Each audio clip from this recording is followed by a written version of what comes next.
atas limpahan rahmat dan karunia-Nya. Salawat salam mari kita panjatkan untuk junjungan kita Nabi Allah Muhammad SAW. Bapak Ibu guru yang berbahagia, pada kesempatan yang berbahagia ini mohon izin saya Ro'asi beserta dengan rekan saya Bu Eti Puwitasari, kami dari calon guru penggerak angkatan 7 Kabupaten Brebes memohon izin untuk melakukan pengimbasan budaya positif. Baik Bapak dan Ibu, pengimbasan budaya positif di SD Negeri Kubu 2 Kecamatan Wanasari Kabupaten Brebes segera dimulai. Mari kita buka bersama dengan membaca basmalah bersama. Acara selanjutnya yaitu sambutan. Sambutan akan disampaikan oleh Ibu Kepala Sekolah SD Negeri Kubu 2 Kecamatan Wanasari Kabupaten Brebes. Kepada yang terhormat Ibu Sri Naila SPD, kami persilakan. Assalamualaikum warahmatullahi wabarakatuh. Bismillahirrahmanirrahim. Bapak Ibu Dewan Guru SD Negeri Kubu 2, alhamdulillah pada siang hari ini kita bisa berkumpul dalam acara pengimbasan budaya positif oleh rekan guru yang nanti akan dipandu oleh dua teman kita yang CGP. Bapak Ibu, alhamdulillah, mari kita mengucapkan puji syukur, ya, selalu bersyukur kepada Allah. Teman kita ini yang CGP angkatan ke-7, alhamdulillah ini sudah mulai tahap atau sudah sampai kepada tahap pengimbasan budaya positif yang nanti akan disampaikan oleh dua rekan kita, yaitu Ibu Ro'asi SPD, yang kedua yaitu Ibu Eti Puwitasari SPD. Dan nanti yang lainnya tetap semangat, jangan putus asa. Kemarin gagal, tidak coba lagi, tapi tetap berusaha. Kayak apa sih ya? Kayak gitu. Setiap ada apa ya istilahnya, ini namanya aturan baru ya. Bapak Ibu harus ikuti alur, ikuti. Ya. Saya guru harus seperti ini, kalau guru harus seperti ini, gitu. Tunggu saja, dicoba saja. Jangan alah kita ayo bangkit. Ini diawali di SD kita ada calon guru penggerak, ada 2 orang. Semoga dua ibu ini bisa berhasil dengan mudah dan bisa dilanjutkan atau diikuti jejaknya oleh teman-teman kita yang ada di sekolah kita maju. Insya Allah kalau kita semangat, usaha dan doa, Allah akan mempermudah. Semoga SD Kubu 02 bertambah maju, bertambah banyak nilainya, tidak hanya nilai untuk guru-gurunya saja yang bersemangat, tapi juga anak didik kita dengan menghasilkan nilai-nilai yang bagus, menghasilkan anak didik yang tidak hanya cerdas tapi juga akhlak yang mulia. Tetap semangat, ikuti jejak 2 orang ibu guru kita, yang ibu yang luar biasa, Ibu Ro'asi dan Ibu Edi. Tepuk tangan, semangat ya. Bismillah, semoga Allah memperlancar, memberi kemudahan. Allahumma amin.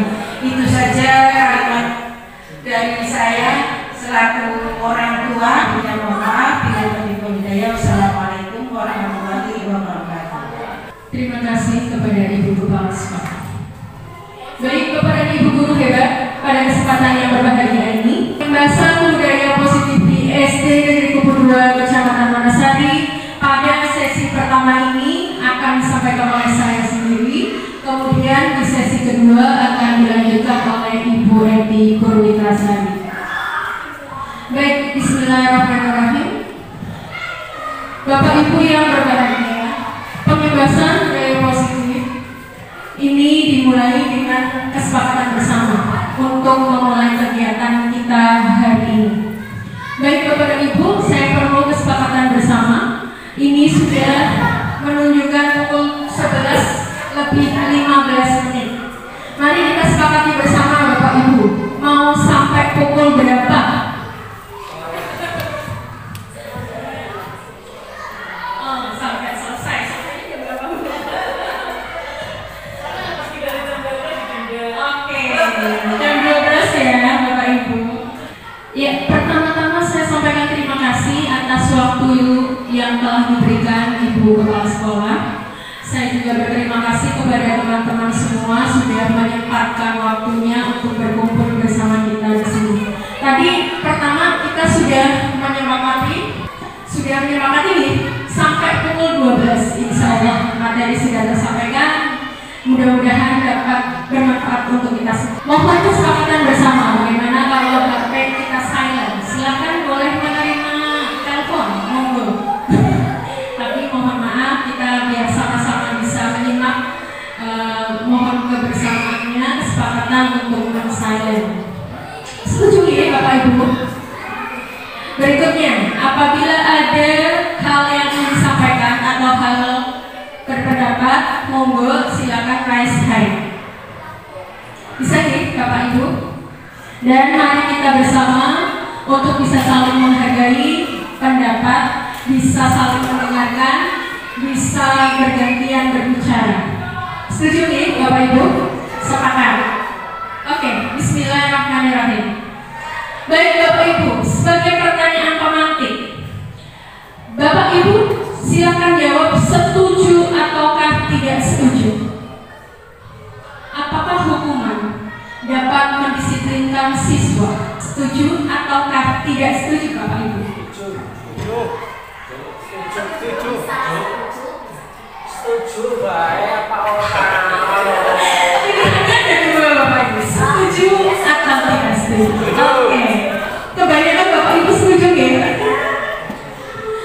Berikutnya Bapak Ibu, pemberian hukuman dengan hal positif seperti membaca atau membersihkan halaman sekolah dapat meningkatkan disiplin siswa.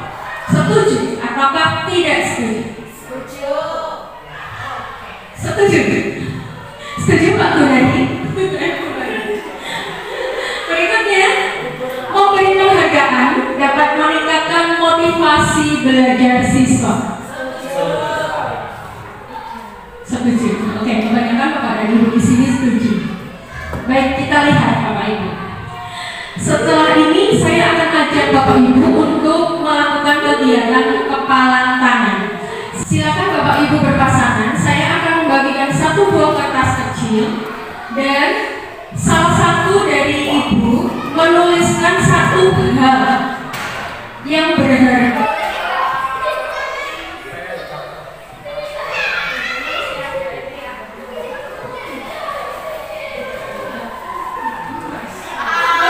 Satu hal yang berharga Bapak Ibu.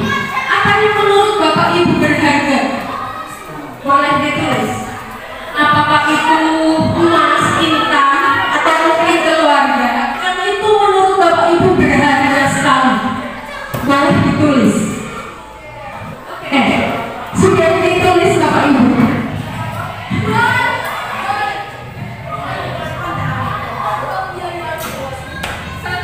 Silakan. Anda kepal dalam tangan Anda.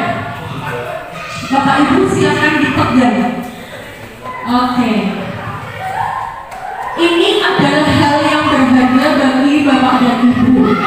Kalau hal yang berharga, tentunya Bapak Ibu akan memegang erat. Jangan sampai hal ini diketahui oleh orang lain atau bahkan jatuh ke tangan orang lain. Betul tidak? Betul Bapak Ibu? Iya. Sekarang silakan pasangan Anda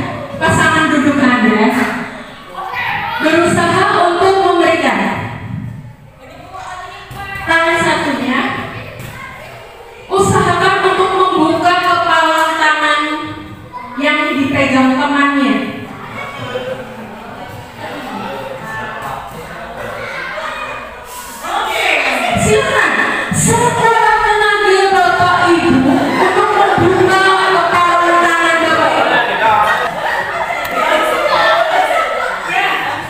Sebisa mungkin, monggo. Apakah itu dengan rayuan?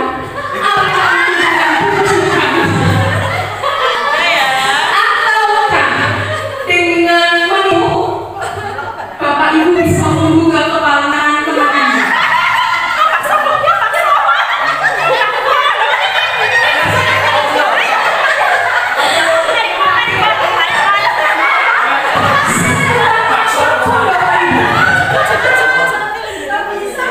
Silahkan salah satunya membujuk, mengancam, atau menghardik.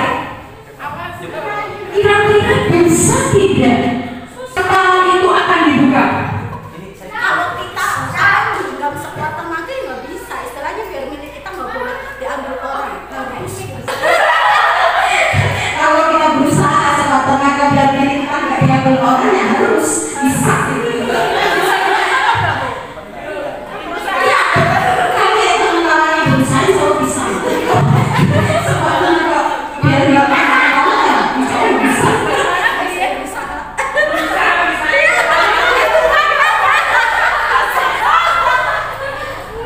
Oke, Bapak Ibu. Terima kasih Bapak Ibu. Ini adalah hal yang berharga Bapak Ibu. Meskipun teman Bapak dan Ibu sudah menghardik, mengancam, bahkan menipu Bapak Ibu untuk membuka hal yang berharga, ini Bapak Ibu tetap memegang erat, betul tidak? Iya. Kenapa saya tetap memegang hal ini?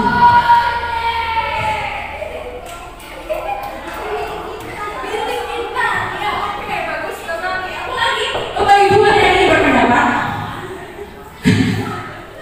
Karena ini adalah hal yang berharga. Kalau sekiranya ini yang membuka ataupun tetap memegang kita, siapa yang mengontrol Bapak Ibu? Yang mengontrol untuk membuka dan menutup kita supaya ini tidak jatuh ke orang lain, siapa Bapak Ibu? Bagus. Betul tidak? Diri sendiri. Nah, ini Bapak Ibu. Kita lanjut. Ini adalah teori kontrol atau teori pilihan yang mengontrol diri sendiri. Kita berusaha memahami pandangan orang lain tentang dunia, yaitu ini dunia saya, tidak boleh orang lain membuka ataupun mengumbar, ya kan? Kalau ini adalah hal yang berharga, cukup untuk saya. Mungkin ini untuk bisa menghargai orang lain dari tentang dunianya orang lain tersebut. Semua perilaku memiliki tujuan. Bapak Ibu tadi tidak mau membuka, tentu itu juga mempunyai tujuan. Ya, ini juga berharga saya kok. Ya betul ya. Nah, ketika saya rela untuk memberikan ke orang lain, mungkin saya akan membuka kepala saya. Seperti itu ya, Bapak Ibu. Hanya Anda sendiri yang dapat mengontrol diri sendiri. Ya, seperti tadi yang disampaikan Ibu Sari, kita sendirilah yang dapat mengontrol diri kita sendiri. Entah itu marah, emosi, tenang, atau bahkan tergesa-gesa, nah, kita sendiri yang dapat mengontrol diri kita. Apakah orang lain dapat mengontrol?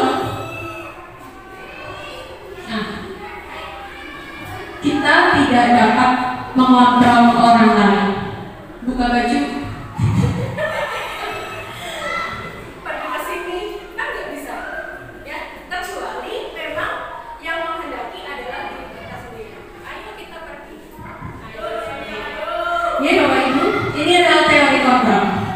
Dan kolaborasi serta konsensus itu menciptakan pilihan baru. Setelah kita dapat mengontrol diri kita, baru setelah diadakannya konsensus,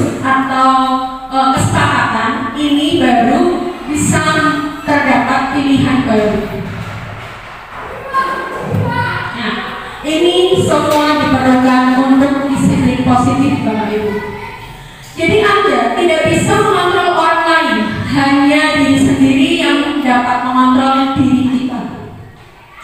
Maka dari belajar kontrol diri ini menggali potensi kita agar tercapai tujuan. Tujuannya apa? Yaitu menjadi seseorang yang kita inginkan berdasarkan nilai-nilai kebajikan. Dari mengontrol orang lain ini semua perilaku tadi memiliki tujuan. Dari tujuan ini kemudian muncul adanya motivasi diri. Bisa motivasi itu datang dari dalam diri, bisa juga motivasi datang dari luar. Harapannya disiplin positif ini muncul motivasi dari dalam diri, sehingga akan terdapat kesadaran untuk bisa melaksanakan sesuai dengan keinginan, kesadaran kita tanpa perintah, tanpa ditugasi.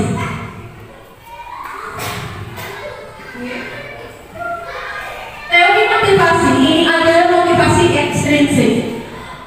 Ekstrinsik ini adalah motivasi yang berasal dari luar, bisa dari lingkungan, bisa dari keluarga, atau dari teman. Ada yang ingin dapat pujian, atau ingin dapat imbalan, atau ingin terlihat bagus di mata orang. Nah, ini motivasi ekstrinsik. Selanjutnya adalah motivasi intrinsik. Ini yang diharapkan adanya dari disiplin positif, lahir dari kesadaran sendiri, dari dalam hati keluarnya Bapak Ibu. Baik, dari sini dapat kita simpulkan tentang disiplin positif. Ada yang ingin berpendapat apa itu disiplin positif Bapak Ibu?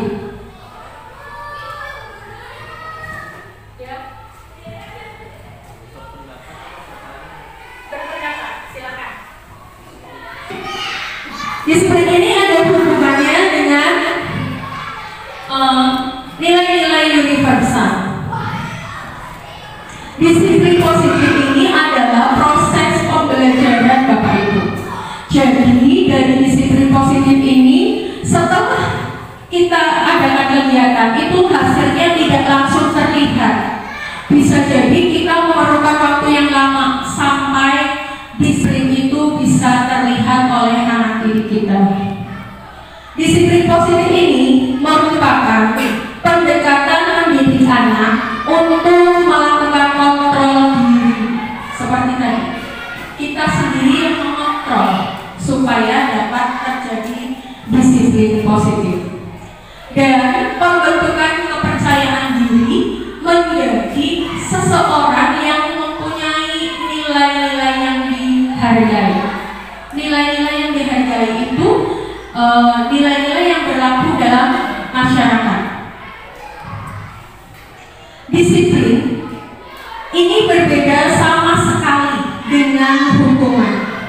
Tadi di awal Bapak Ibu sudah menjawab, setuju ataukah tidak setuju hukuman dapat meningkatkan disiplin. Bapak Ibu jawab apa tadi? Disiplin ini berbeda sekali dengan hukuman, meskipun disiplin ini sering diterapkan dengan menggunakan teknik hukuman. Jadi hukuman ini adalah hanya salah satu teknik saja.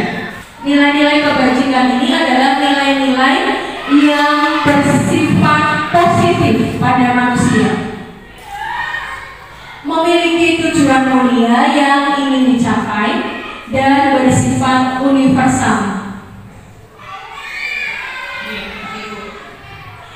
Setiap perilaku atau perbuatan ini memiliki suatu tujuan. Tadi sudah dikatakan adalah mungkin tujuannya ingin dipuji atau mendapat imbalan atau mungkin yang lainnya. Tapi yang lebih utama adalah kesadaran dari dalam diri sendiri. Dengan mengaitkan nilai-nilai kebajikan ini, seseorang ini maka motivasi intrinsiknya setidaknya akan terbangun, sehingga akan menggerakkan motivasi dari dalam untuk mencapai tujuan mulia yang diharapkan.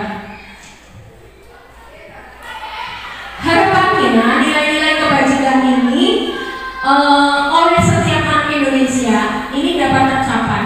Apa Bapak Ibu? Yaitu profil pelajar Pancasila. Ada 6 dimensi profil pelajar Pancasila, yaitu mandiri, bernalar kritis, kreatif, bergotong royong, beriman dan bertakwa, serta berkebinekaan global. Ini yang ingin dicapai oleh pendidikan Indonesia saat ini, yaitu pelajar berprofil Pancasila.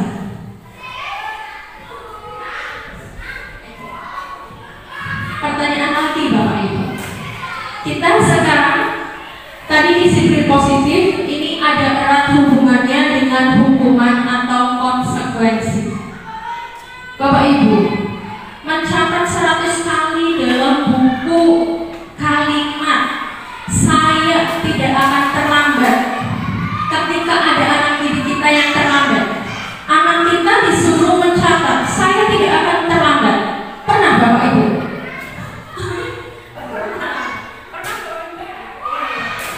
Mungkin ada ya, itu zaman dulu.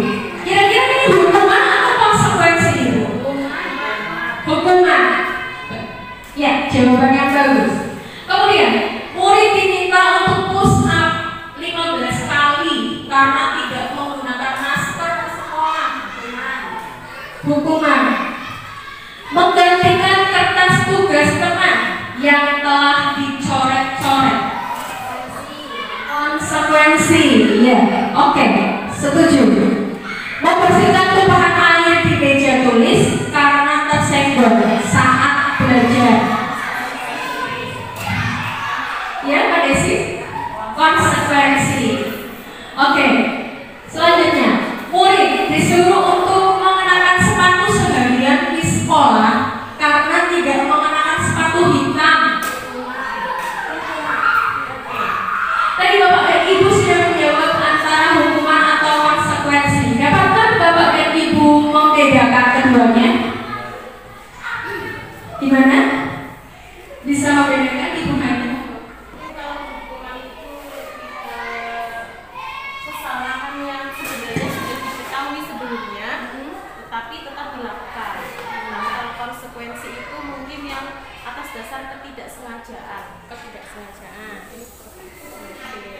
Ada lagi yang lain Bapak Ibu, monggo. Ibu Eni bisa mengungkapkan apa perbedaannya konsekuensi dan hukuman itu?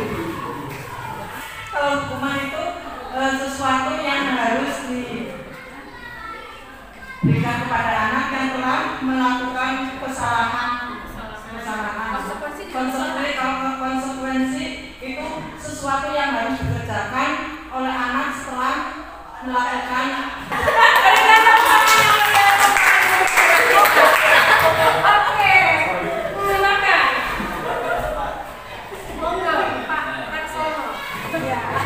Kalau itu biasanya dilakukan untuk tidak lagi mengulangi perbuatan tidak.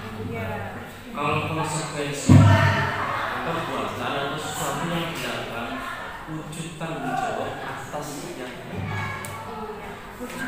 tanggung jawabnya seperti itu menurut saya. Iya. Terima kasih luar biasa untuk Bapak Taksono. Iya Bapak dan Ibu, luar biasa sekali. Terima kasih atas jawabannya Bapak Ibu. Betul, saya sependapat dengan Bapak Ibu, Pak Taksono, bahwa hukuman memang ini adalah salah satu bentuk tanggung jawabnya, konsekuensi juga. Tetapi ini juga kalau hukuman ini bersifat mendadak, tanpa kita pikir, tiba-tiba langsung kamu lari, kamu terlambat 15 menit, push up, betul tidak? Tanpa pikir panjang. Tapi kalau konsekuensi tadi itu adalah salah satu bentuk biar anak lebih bertanggung jawab. Seperti itu. Kita lihat Bapak Ibu. Tadi ya, mencatat 100 kali di dalam buku kalimat saya tidak akan terlambat lagi. Ini adalah hukuman. Murid meminta untuk di push up, ini juga hukuman bersifat mendadak. Kemudian ada juga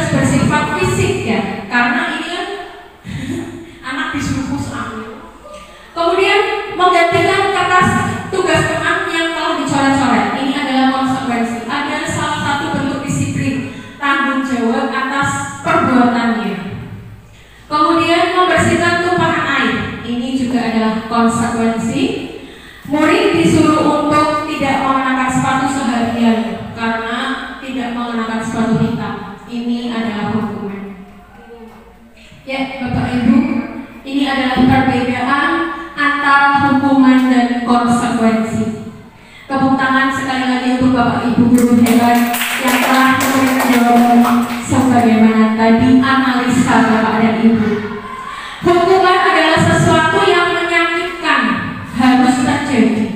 Biasanya ini juga membuat anak sakit baik secara mental maupun fisik. Untuk jangka waktu yang lama, Bapak Ibu. Biasanya kelingan. Aku pernah disetrap bu guru waktu ngapal kalian. Iya Pak Guru. Kalau Pak Guru ingatnya apa? Hukuman juga ini bersifat paksaan Bapak Ibu. Nah, mendorong anak untuk menyakiti diri sendiri dan konsepnya itu konsep dirinya akhirnya menjadi buruk. Oh saya kok nggak bisa ya datang tepat waktu sehingga saya dihukum Pak Guru. Ini konsep dirinya itu menjadi buruk. Selanjutnya adalah belajar menyembunyikan kesalahan. Karena hukuman akhirnya biasanya anak juga akan belajar untuk menyembunyikan kesalahan. Kemudian menimbulkan rasa marah, bersalah, dipermalukan, merasa tidak dihargai. Nah ini adalah hukuman. Berbeda dengan konsekuensi Bapak Ibu, bahwa konsekuensi ini adalah sesuatu yang seharusnya terjadi.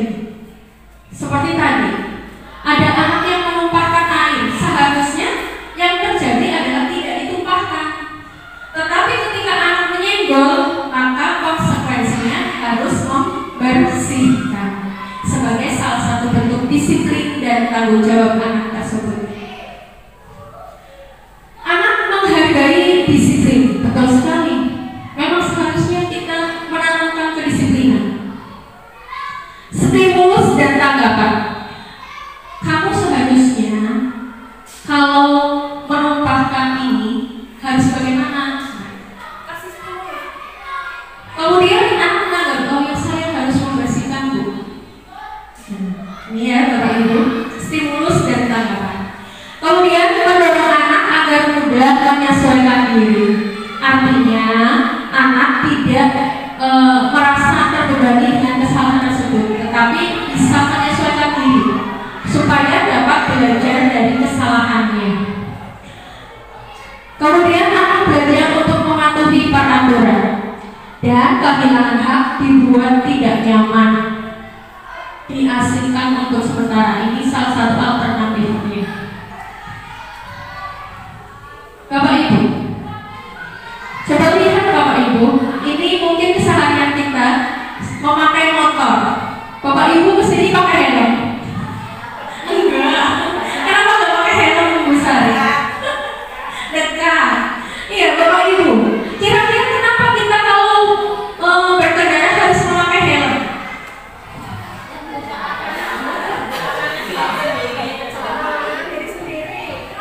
Biar nggak ketilang. Oh, biar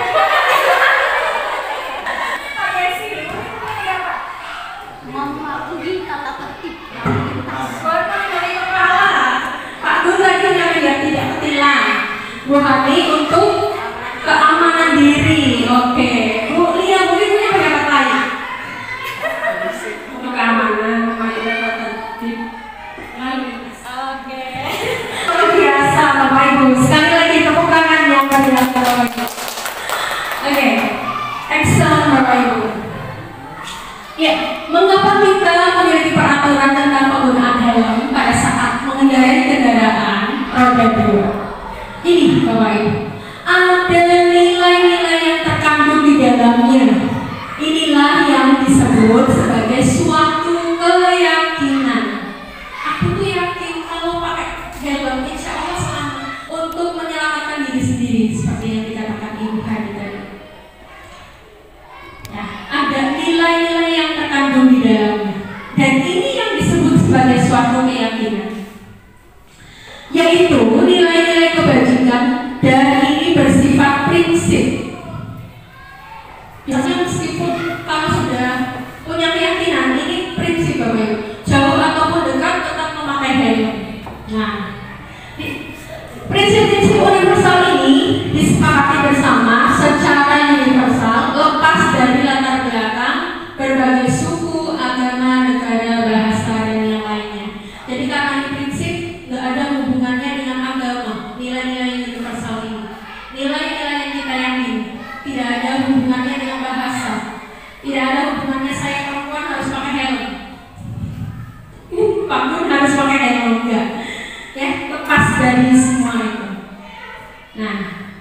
Bapak Ibu, keyakinan kelas. Keyakinan kelas ini adalah salah satu cara untuk mewujudkan disiplin positif. Menurut Gosen, suatu keyakinan ini akan lebih memotivasi seseorang dari dalam untuk memotivasi secara intrinsik sehingga lahir dari dalam diri, kesadaran sendiri, tanpa disuruh, tanpa diperintah, tanpa diawasi, agar ya keyakinan ini bisa muncul. Murid-murid pun demikian Bapak Ibu. Mereka perlu mendengarkan dan mendalami tentang satu keyakinannya daripada hanya mendengarkan peraturan saja. Biasanya kalau kita punya peraturan, anak-anak justru lebih sering melanggar. Tapi kalau kita punya keyakinan, anak-anak itu dengan sendirinya akan mengikuti keyakinan yang kita buat tadi. Nah, pembentukan keyakinan kelas ini perlu dilaksanakan di setiap kelas untuk menciptakan disiplin positif. Keyakinan kelas ini bersifat abstrak daripada peraturan yang lebih rinci dan konkret. Nah, keyakinan kelas ini abstrak Ibu. Kalau peraturan ini bisa terlihat, harus berseragam. Nah, kemudian datang pukul 7. Tapi kalau keyakinan itu lebih bersifat abstrak. Keyakinan kelas berupa pernyataan universal tadi karena mengandung nilai-nilai kebajikan. Keyakinan kelas hendaknya mudah diingat dan dipahami sehingga mudah dilaksanakan oleh anak-anak kita. Semua warga kelas hendaknya ikut berkontribusi. Kalau peraturan itu kan dibikin oleh satu pihak saja, dari pihak sekolah mungkin. Tapi kalau keyakinan ini ada kesepakatan bersama untuk membuat keyakinan kelas. Dan sekali waktu ditinjau kembali untuk direview dari waktu ke waktu. Demikian Bapak Ibu pembahasan dari saya tunggu akan tidak akan ada yang berubah sampai kita mulai merubah cara berpikir kita dan bertindak. Dan semua itu berawal dari diri, bukan dari orang lain. Seperti dari Bapak Ibu. Iya. Demikian Bapak Ibu materi dari saya. Mohon maaf atas segala kekurangan. Wabillahi taufiq wal hidayah. Wassalamualaikum warahmatullahi wabarakatuh. Baik, terima kasih Bapak Ibu. Demikian materi yang telah disampaikan untuk disiplin positif. Di sesi kedua ini materi akan disampaikan oleh Ibu Eni Purwitasari SPD. Kami persilakan. Assalamualaikum warahmatullahi wabarakatuh. Waalaikumsalam warahmatullahi wabarakatuh. Yang saya hormati Ibu Kepala SDN Kuku 02. Yang saya hormati pula Bapak Ibu rekan guru SDN Kuku 02. Terima kasih untuk kesempatan hari ini. Saya akan melanjutkan untuk menyampaikan pengimbasan budaya positif program CGP Angkatan 7 di Kabupaten Brebes ini.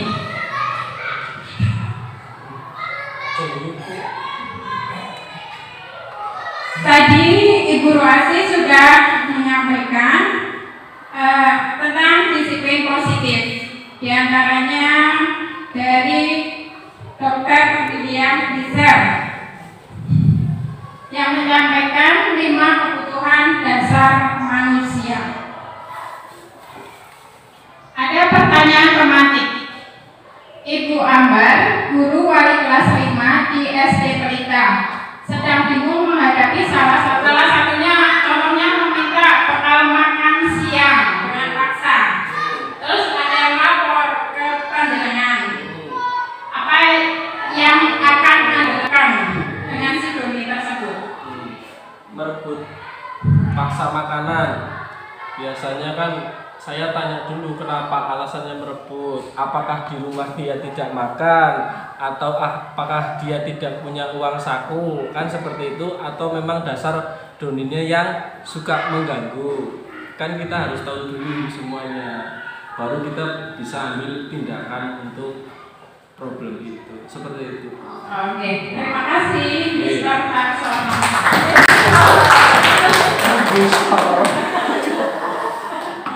Ada yang lain? Mungkin dari Ibu Rohani.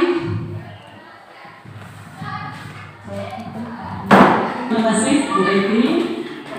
Jika saya mempunyai atau menghadapi situasi kelas atau menghadapi salah satu murid yang tadi dicontohkan oleh Doni yang punya kebiasaan meminta bekal makan siang dengan paksa kepada teman-temannya, yang saya lakukan pertama adalah memanggil Doni, kemudian saya menanyakan mengapa dia melakukan hal seperti itu.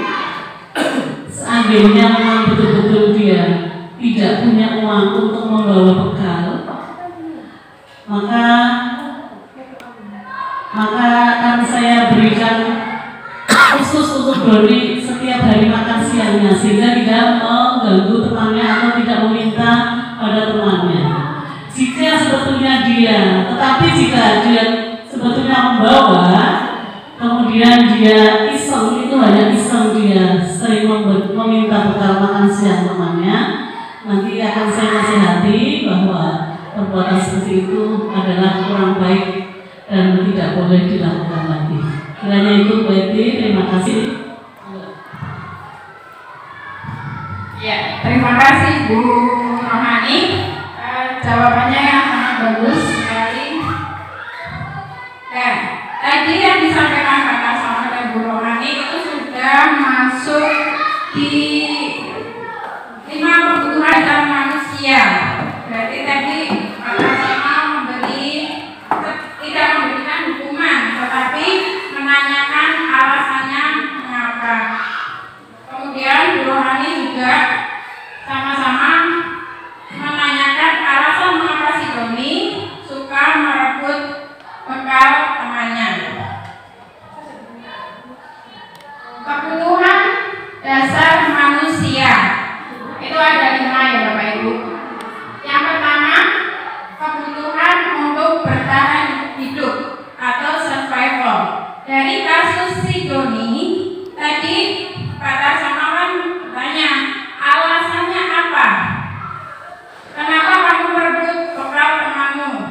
Tadi alasannya karena lapar, belum makan. Berarti itu termasuk kebutuhan si Doni untuk bertahan hidup. Karena contoh dari kebutuhan hidup itu selain makan apa?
posisi kontrol guru. Kira-kira di 5 posisi kontrol guru itu ada apa aja sih? Kita lihat. Nomor 1, posisi guru sebagai penghubung. Contohnya seperti apa?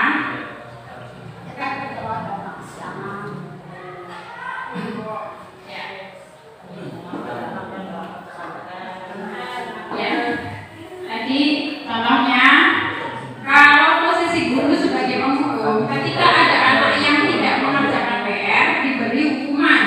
Hukumannya menulis 100 kali, contohnya. Itu termasuk penghubung. Kemudian lagi ada yang anak terlambat, disuruh keliling lapangan 5 kali.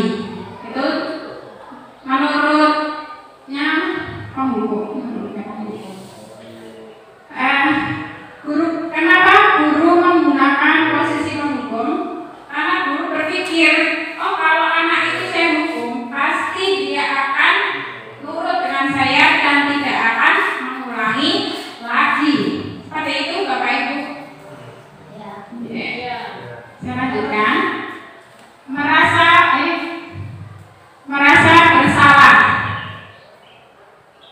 Untuk posisi guru yang membuat merasa bersalah, contohnya ketika ada anak yang terlambat atau tidak mengerjakan PR, terkadang kita mengucapkan, apa kamu tidak kasihan dengan orang tua kamu yang sudah bekerja untuk kamu, tetapi kamu sekolahnya tidak niat, tidak rajin ke sekolah.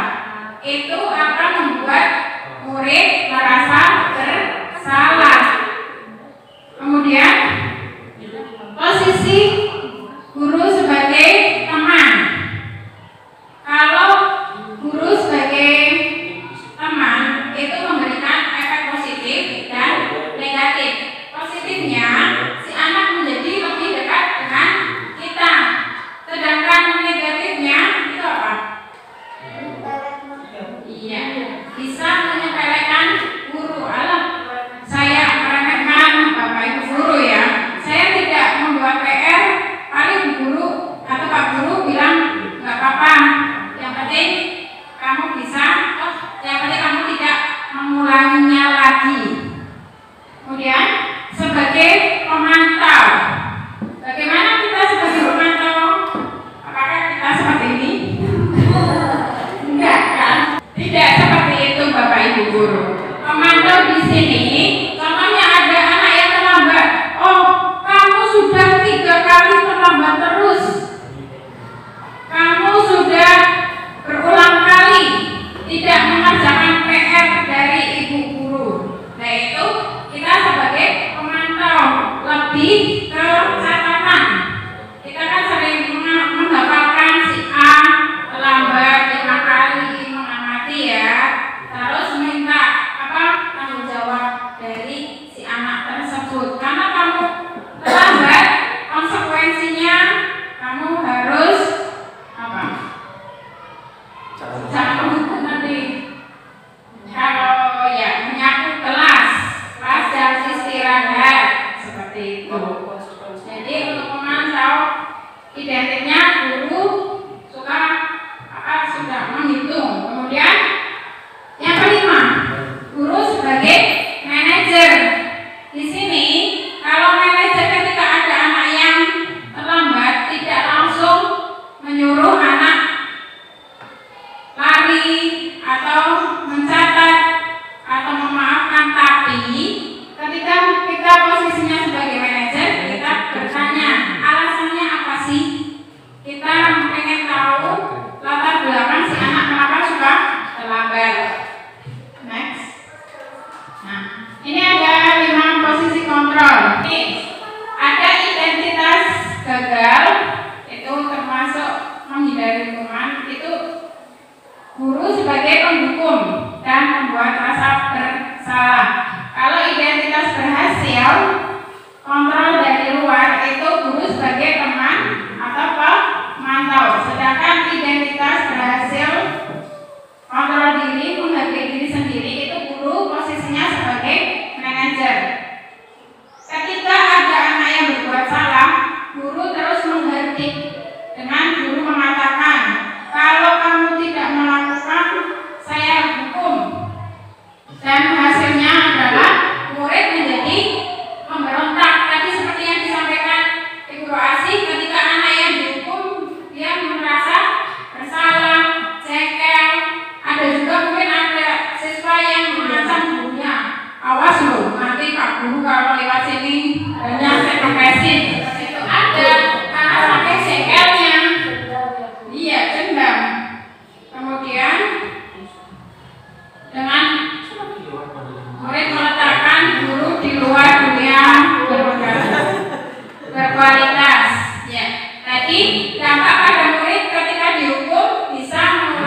dia bisa menganalisis dan memikirkan langkah apa yang tepat dalam pemecahan masalah pada si murid. Selama ini kan kita melabeli anak, oh si A nakal, si A badung, malesan, terus apa lagi? Keser. Sebenarnya kalau sudah mengenal teori daya dosen, itu tidak boleh lagi di pikiran kita melabeli anak seperti itu, Ibu, Bapak. Nah, ini ada sertifikat restitusi atau triangle restitution. Ada apa dengan ini? Yang pertama, menstabilitas identitas. Ketika ada anak yang troublemaker, ada yang anak bermasalah, itu langkah yang pertama itu menstabilitas identitas. Atau dalam bahasa Inggrisnya Ibu, stabilize the identify. Dan tujuannya itu apa? Di sini mengubah anak yang gagal. Maksudnya gagal itu anak yang melakukan kesalahan untuk merubah lebih baik. Dan bagaimana caranya? Kita menstimulus pakai kalimat ajaib. Kalimat ajaibnya bagaimana? Anak saya Ibu ya. Ibu pernah kok melakukan kesalahan. Kan jadi anak, oh berarti tidak hanya saya sendiri seperti itu. Di sini kan Ibu tidak tertarik kepada permasalahanmu, tapi bagaimana mencari solusi dari kesalahan dirimu. Berarti kita di sini ngajak ngobrol si anak, mencari solusi bareng-bareng. Tidak ada manusia yang sempurna. Berarti kan kita menyadarkan murid ketika murid melakukan kesalahan, berarti setiap orang pun bisa melakukan. Kita menstabilitaskan kondisi si anak atau emosi si anak. Kemudian yang kedua, validasi tindakan yang salah. Ada yang tahu? Ya, validasi tindakan yang salah. Tadi Bu Roasi sudah menjelaskan tentang apa ya? Kita harus mengetahui alasan kebutuhan si anak, mengapa kok melakukan seperti itu. Contohnya, kamu ya alasannya kenapa? Kayak si tadi si Doni, mengapa kok mengambil jajan temannya seperti itu? Oh alasannya karena saya butuh untuk makan. Berarti kebutuhan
Saya tutup. Assalamualaikum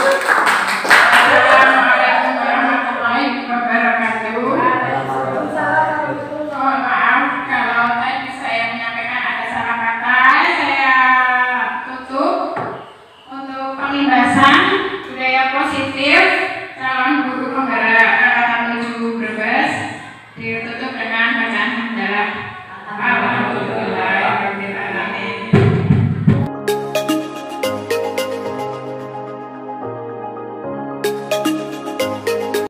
Assalamualaikum warahmatullahi wabarakatuh. Perkenalkan, nama saya Ibu Sarina, guru kelas 6A SD Negeri Kupu 2, Kecamatan Wanasari, Kabupaten Brebes. Sosialisasi pengembasan budaya positif yang disampaikan oleh Ibu Roasi SPD SD dan Ibu Eti Purwitasari SPD sangat menarik. Penyampaian materinya bagus, kemudian menyenangkan serta interaktif. Di sini respon atau stimulus yang diberikan oleh Ibu Roasi beserta Ibu Eti sangat bagus sehingga menarik kami untuk merespon dari stimulus yang disampaikan oleh beliau. Kemudian manfaat bagi kami, manfaatnya tentunya ketika di situ diberikan materi tentang keyakinan kelas, ini sangat bagus bagi siswa. Di sini tidak ada paksaan atau hukuman, hanya keyakinan atau kesepakatan kelas yang diberikan oleh guru. Kemudian segitiga restitusi yang disampaikan oleh Ibu Eti juga sangat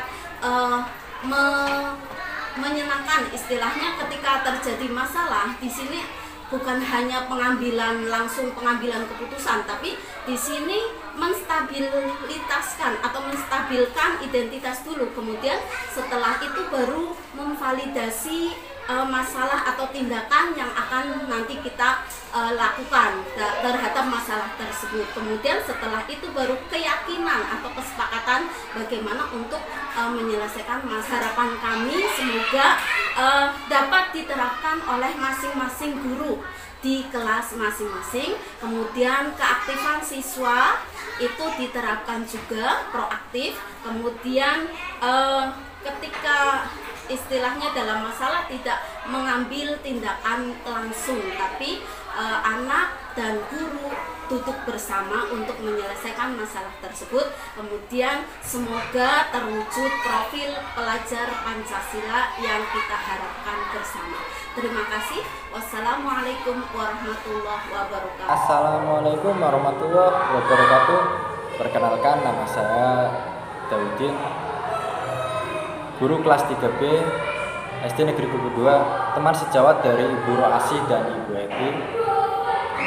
Terkait dengan pembelajaran yang beliau sampaikan dengan materi budaya positif untuk guru-guru, terutama di guru SD Kupu 2, bahwa penyampaian yang beliau sampaikan sudah sangat baik, sudah sangat membuat saya menjadi luas dalam berpikir dengan teori hukuman serta konsekuensi, di mana dua teori tersebut berbeda tetapi dengan tujuan yang sama, yaitu tanggung jawab dari siswa itu sendiri kepada dirinya, bahwa ada hukuman serta ada konsekuensi, di mana di situ kita harus paham apa yang dimaksud hukuman dan apa yang dimaksud dengan konsekuensi, agar siswa dapat mengerti, agar siswa dapat berpertanggungjawabkan apa yang mereka berbuat. Itu disampaikan oleh Ibu Roasi. Sedangkan teori yang disampaikan oleh Ibu Eti terkait dengan segitiga restitusi, saya makin terinspirasi dari materi-materi yang beliau sampaikan. Harapan saya kepada beliau makin berkembang serta banyak generasi-generasi penerus dari beliau ini, supaya pendidikan di Indonesia, terutama pendidikan di kawasan wilayah Brebes itu sendiri, agar lebih kompeten dan lebih inovatif lagi. Terima kasih. Assalamualaikum warahmatullahi wabarakatuh.